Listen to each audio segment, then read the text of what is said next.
ಬೆಂಗಳೂರಿನಲ್ಲಿ ಮಹಾಶಯನೋರ್ವ ನಡು ರಸ್ತೆಯಲ್ಲಿ ಪಟಾಕಿ ಸಿಡಿಸಿ ಭರ್ಜರಿಯಾಗಿ ಬರ್ತ್ಡೇ ಸೆಲೆಬ್ರೇಟ್ ಮಾಡಿಕೊಂಡಿದ್ದಾನೆ.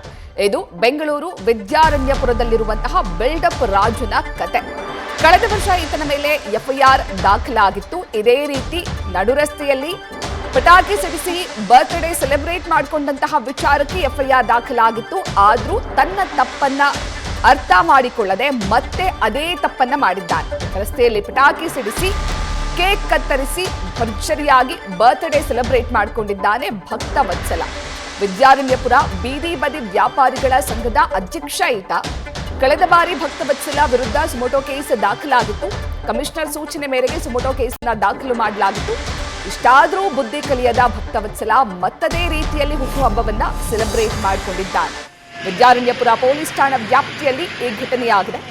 ರಸ್ತೆಯಲ್ಲಿ ಬರ್ತ್ಡೇ ಸೆಲೆಬ್ರೇಟ್ ಮಾಡ್ಕೊಳ್ಳೋದು, ಪಾರ್ಟಿ ಮಾಡೋದು, ಪಟಾಕಿ ಸಿಡಿಸೋದು, ಸ್ಫೋಟಕಗಳನ್ನ ಸಿಡಿಸೋದು ಇದೆಲ್ಲವೂ ಕೂಡ ಕಾನೂನು ಬಾಹಿರ. ಇನ್ನು ಈ ಭಕ್ತ ವತ್ಸಲ ಕಳೆದ ಬಾರಿ ಕೂಡ ಇದೇ ರೀತಿ ಭರ್ಜರಿಯಾಗಿ ಬರ್ತ್ಡೇ ಸೆಲೆಬ್ರೇಟ್ ಮಾಡಿಕೊಂಡಿದ್ದ ನಡು ರಸ್ತೆಯಲ್ಲಿ. ಆ ಸಂದರ್ಭದಲ್ಲಿ ಕಮಿಷನರ್ ಸೂಚನೆ ಮೇರೆಗೆ ಈತನ ವಿರುದ್ಧ ಎಫ್ಐಆರ್ ದಾಖಲಾಗಿತ್ತು, ಸುಮೋಟೋ ಕೇಸ್ ದಾಖಲಾಗಿತ್ತು. ಎಫ್ಐಆರ್ ದಾಖಲಾದ್ರೂ ಕೂಡ ಎಚ್ಚೆತ್ತುಕೊಳ್ಳದ ತನ್ನ ತಪ್ಪಿನ ಅರಿವಾಗದ ಈತ ಮತ್ತದೇ ರೀತಿಯಲ್ಲಿ ಭರ್ಜರಿಯಾಗಿ ಬರ್ತ್ಡೇ ಸೆಲೆಬ್ರೇಟ್ ಮಾಡಿಕೊಂಡಿದ್ದಾನೆ. ಈ ಬಗ್ಗೆ ಹೆಚ್ಚಿನ ಮಾಹಿತಿಯನ್ನು ನೀಡ್ತಾರೆ ನಮ್ಮ ಪ್ರತಿನಿಧಿ ಚಂದ್ರಶೇಖರ್. ಈ ಭಕ್ತ ವತ್ಸಲ ಕಳೆದ ಬಾರಿ ಕೂಡ ಇದೇ ರೀತಿ ಬರ್ತ್ಡೇ ಸೆಲೆಬ್ರೇಟ್ ಮಾಡಿಕೊಂಡು ಎಫ್ಐಆರ್ ಆಗಿತ್ತು. ಅದಾದ್ರೂ ಕೂಡ ಈತನೇ ಬುದ್ಧಿನೇ ಬಂದಿಲ್ವಾ, ಬುದ್ಧಿನೇ ಕಲ್ತಿಲ್ವಾ, ಮತ್ತದೇ ತಪ್ಪನ್ನ ಮಾಡಿದ್ದಾನೆ ಚಂದ್ರಶೇಖರ್?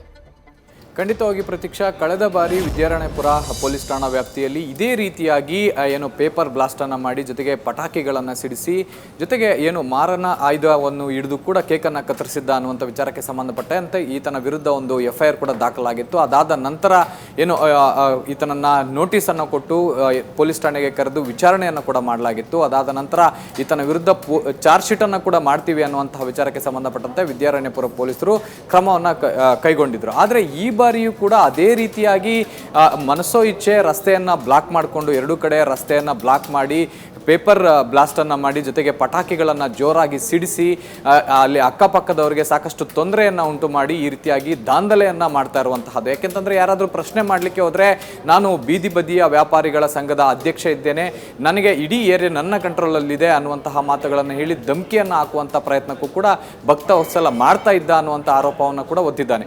ಇನ್ನು ಈ ವಿಚಾರಕ್ಕೆ ಸಂಬಂಧಪಟ್ಟಂತೆ ಪೊಲೀಸರು ಈ ಬಾರಿ ಯಾಕೆ ಮೌನವನ್ನು ವಹಿಸಿದ್ದಾರೆ ಅನ್ನುವಂತಹದ್ದು ಕೂಡ ಸಾಕಷ್ಟು ಸಂಶಯವಾಗ್ತಾ ಇರುವಂಥದ್ದು. ಯಾಕೆಂತಂದರೆ ಒಂದು ಬಾರಿ ಮಾಡಿದ್ದ ತಪ್ಪಿಗಾಗಿ ಆತನ ವಿರುದ್ಧ ಎಫ್ಐಆರ್ ಅನ್ನು ದಾಖಲು ಮಾಡಿ ಕಾನೂನು ಪ್ರಕಾರ ಕ್ರಮವನ್ನು ಕೈಗೊಳ್ಳಲಿಕ್ಕೆ ಮುಂದಾಗಿದ್ದಂಥ ಪೊಲೀಸರು ಈ ಬಾರಿ ಅದೇ ತಪ್ಪನ್ನು ಮಾಡಿದರೆ ಯಾವುದೇ ರೀತಿಯಾದಂಥ ಕಾನೂನು ಕ್ರಮವನ್ನು ಕೈಗೊಳ್ಳದೆ ಸುಮ್ಮನಾಗಿದ್ದಾರೆ ಪೊಲೀಸರು ಅನ್ನುವಂತಹದ್ದು ಕೂಡ ಸಾಕಷ್ಟು ಸಂಶಯಕ್ಕೆ ಏನೋ ಎಡೆ ಮಾಡಿಕೊಟ್ಟಿದೆ. ಹೀಗಾಗಿ ಅಲ್ಲಿನ ಸ್ಥಳೀಯರು ಕೂಡ ಒಂದು ಆಕ್ರೋಶವನ್ನು ವ್ಯಕ್ತಪಡಿಸ್ತಾ ಇರುವಂತಹದ್ದು. ಪ್ರತೀಕ್ಷಾ, ಥ್ಯಾಂಕ್ ಯು ಚಂದ್ರಶೇಖರ್ ತಮ್ಮೆಲ್ಲ ಡೀಟೇಲ್ಸ್ಗೆ.